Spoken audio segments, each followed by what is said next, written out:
आज के डेट में आजादी के 75 साल बाद अगर हमारी जनता 5 किलो अनाज के लिए लाइन में लग रही है तो दुख की बात है, गर्व की बात नहीं है। दिस इज नॉट अचीवमेंट, ये दुख है। अगर हम लोग आजादी के बाद भी हमारे देश के लोगों को इस लायक सक्षम न बना सके कि अपने पैसे से वो बाथरूम बनवा सके, अपनी बहन बेटियों की इज्जत का ध्यान रख सके, दुख है हमारे लिए। इसको अचीवमेंट भी देख सकते हैं, लेकिन आप दो तरह से देखिए। एक किसान 5 किलो अनाज के लिए लाइन में लग जाता है, दुख की बात है। 500 रुपया महीना के लिए किसान लाइन में लग जाता है, ये दुख की बात है। 2000 रुपया उसको 6000 रुपया सालाना आता है, 500 रुपया आता है महीने का। आप सोचिए क्या ये अचीवमेंट है हमारी? हम लोग वहाँ ऐसा नहीं कि ये गलत है, अच्छी चीज है, लेकिन हमें सोचना चाहिए कि जिस किसान को हम 500 रुपया के लिए लाइन लगा रहे हैं उसको 1500 रुपया के फिर डीएपी के लिए लाइन में लगा रहे हैं। आप डीएपी सस्ता कर दीजिए, यूरिया सस्ता कर दीजिए, किसान वापस दे देगा। इतना स्वाभिमानी है, वापस दे देगा 500।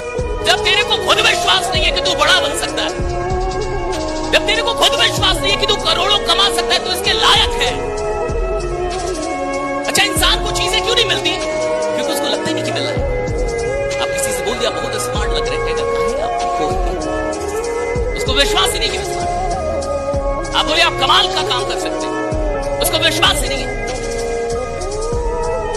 और सारा ज्ञान बाद में, सारी चीजें बाद में, पहले आपके विश्वास खड़ा होगा कि आप अपने आप को लायक मानते भी हैं या नहीं मानते। अगर लायक मानते हैं तो दुनिया की हर चीज आपको मिलेगी, और अगर लायक मानते ही नहीं तो दुनिया में कोई चीज आपको नहीं मिलेगी। ये हमेशा याद रखें। फिर लायक मानने का इतना कीमती समय है, जिसने समय को कीमती समझा वही महान हो जाता है, और जो समय को कीमती नहीं समझा वही अधम हो जाता है। बीत गया तो बीत गया, उसके लिए क्या चिंता करना है? भूल नहीं पाते तब तो बहुत बड़ी कमी हो रही है, उसको भूलिए और आगे बढ़िए। लड़के गरीब, अमीर, खूबसूरत, बदसूरत नहीं होते हैं। लड़के में बस दो ही चीज होती है, कामयाब है या बेरोजगार है।